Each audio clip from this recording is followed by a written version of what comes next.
नमस्कार दर्शकों, आप देख रहे हैं देहात संदेश। कार्यक्रम है एक मलाटी। नमस्कार दर्शकों, देहात संदेश के खास कार्यक्रम एक मलाटी में आपका बहुत बहुत स्वागत। मैं आपके साथ मोनिका जम्वाल। इस समय है हम गांव सरोर में, ब्लॉक विश्ना के तहत आता है ये गांव, और आज हम आपको दिखाने जा रहे हैं कि टमाटर किस तरह से उगाए जाते हैं, किस तरह से एक किसान की मेहनत आपकी थाली तक परोसी जाती है। उसके साथ साथ इन्होंने अपने खेत में लगाए हैं ये, और साथ ही है खीरे की फसल। तो मेरे साथ इस कार्यक्रम को देखते रहिए। इससे पहले कि हम आपको किसान से रूबरू कराएं, ऑफिशियल से बातचीत कराएं, आइए देखते हैं कुछ खास झलकियाँ।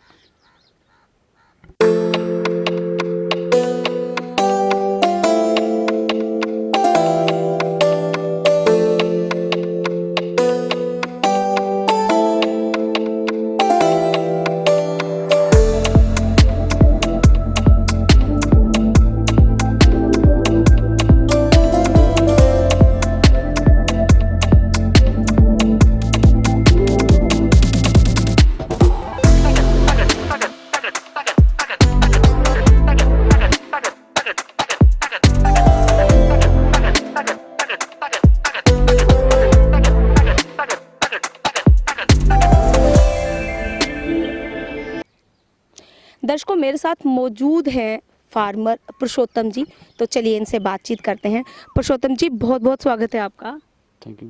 अच्छा, आप हमारे दर्शकों को सबसे पहले ये बताइए कि आपने अपने खेत में जो टमाटर लगाए हैं, तो इसकी जो पौध होती है, जिसे हम सैपलिंग्स कहते हैं, वो आपको क्या डिपार्टमेंट ने प्रोवाइड कराया है, जहाँ आपने खुद से एफर्ट लगाया है उसके लिए? मैम, जो हमने इसके सीड है वो हमें डिपार्टमेंट के थ्रू ही प्रोवाइड हुए हैं। अच्छा। ठीक है, फिर हमने खुद इसकी पनीरी लगाई। हाँ। पनीरी लगाने के बाद हमने पनीरी वहाँ पे तैयार की। हाँ। हालांकि हमने नॉर्मल स्ट्रक्चर से तैयार की है। इस बार डिपार्टमेंट ने हमें नया स्ट्रक्चर बनवा के दिया है कि आप इस स्ट्रक्चर में पॉली हाउस में बनाएं, पनीरी उगाएं। तो इस बार हमने खुद अपनी तैयार करके लगाई है। तो जो हमें सीड है वो डिपार्टमेंट की तरफ से प्रोवाइड किया गया है। कितने दिन में जो फसल है वो तैयार हो जाती है?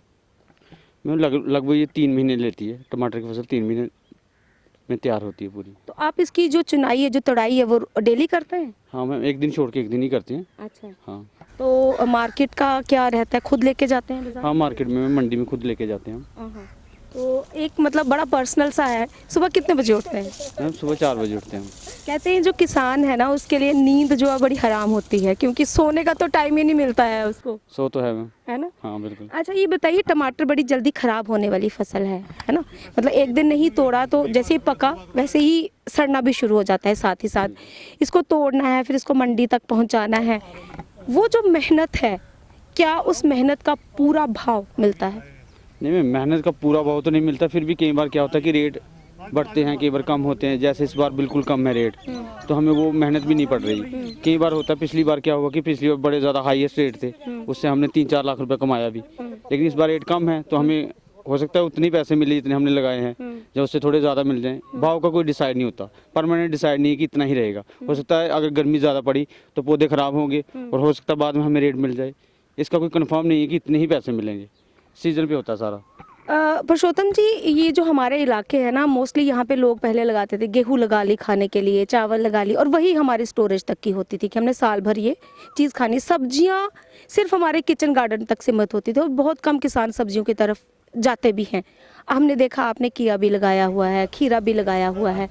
तो कितनी मेहनत, कितना मैन पावर लगता है इस सारे काम के लिए?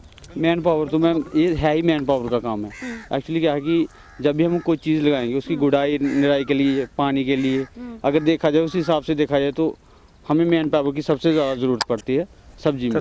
और तभी लोग कम इसलिए लगाते हैं कि मैन पावर की इतनी फैसिलिटी नहीं दे पाते। और हमारे घर के मेंबर हैं, हम लेबर भी लगाते हैं, खुद भी काम करते हैं, उसी वजह से हमें ये सारा तैयार कर पाते हैं मैम। आपने कभी नौकरी की नहीं सोची? नौकरी के लिए अप्लाई किया था मैंने 2-4 बार। अच्छा। तो नौकरी मिली नहीं। फिर हमने सोचा कि काम तो करना ही है, चाहे नौकरी करेंगे वो भी एक काम है। फिर हमने पिछले 20 साल से हम ये फसल लगा रहे हैं, सब्जी पे ही पूरा। मैं पूरी खेती सब्जी में ही करता हूँ। हालांकि कनक वगैरह नहीं लगाता हूँ ज़्यादातर, तो सब्जियाँ ही लगाते हैं, और पूरा साल हमारी सब्जियाँ तैयार होती हैं और मंडी में जाती रहती हैं। जो युवा पीढ़ी आज नौकरी की तरफ भागने लगता है। जी मैंने इंजीनियरिंग कर ली, डॉक्टरी कर ली, मैंने इतनी पढ़ाई कर ली, मेरे पास 4 डिग्रियां हैं, अब मुझे चाहे कॉर्पोरेट सेक्टर में जाके 20-30 हज़ार की ही नौकरी करनी है। ज़मीन है, ऐसे युवाओं के लिए आप क्या संदेश देना नहीं चाहोगे? मैम, अगर बाय द वे आपको नौकरी नहीं मिल रही, अगर नौकरी नहीं मिल रही तो आपके पास कोई ऑप्शन होना चाहिए, ठीक है ना। अगर हम किसी कंपनी में काम करेंगे, वहाँ से 15,000 मिलेगा, तो उससे हमारा घर का खर्चा नहीं निकलता है। इससे बेटर है कि अपना कुछ करें। एक तो अपना बिजनेस है, ठीक है ना, अपना खुद का है, तो सब्जियां भी बेटर है। ऐसा नहीं कि सब्जियों में कुछ नहीं बचता, कई बार बच जाता है, कई बार नहीं बचता। वो एक डिसाइड नहीं ना होता कि हर बार आपको मिलेगा ही मिलेगा रेट। जैसे पिछली बार गोभी लगाया, उसमें बड़े अच्छे भाव मिले हमें, हमने 4-5 लाख रुपया कमाया। इस बार हो सकता है थोड़ा कम हो जाए, अगली बार फिर दोबारा। ये तो सर्कल ऐसे ही चलता रहता है। बहुत अच्छा एक मैसेज इन्होंने दिया है कि 10-15 हज़ार की नौकरी में घर का गुजारा नहीं चलता है। जब आपके पास ज़मीन है और आप में उतना कैलिबर है कि आप खुद के लिए रोटी तो कमा ही सकते हो, साथ ही साथ दूसरों की थाली भी सजा सकते हो, तो क्यों ना वही काम किया जाए। मेरे साथ मौजूद हैं कृषि विभाग के एईए अमित शर्मा जी, तो चलिए इनसे बात करते हैं। सर बहुत बहुत स्वागत आपका। हाँ जी, आपका भी स्वागत मैम। अच्छा अमित जी, सबसे पहले आप हमारे दर्शकों को ये बताइए कि जम्मू एक ऐसा इलाका है, जम्मू संभाग, जहाँ हर 10 किलोमीटर के बाद मौसम चेंज होता है, और ये बात मैं हर बारी बोलती हूँ।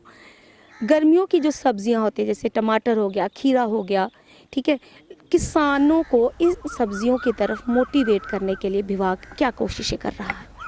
हम किसानों को बोलते हैं कि आप हर प्रकार की सब्जी, जैसे टमाटर हो गया, इस टाइम पे खीरा हो गया, मूली हो गई है, भिंडी हो गई है, आपका घिया हो गया, ये सारी चीज़ें लगाएं।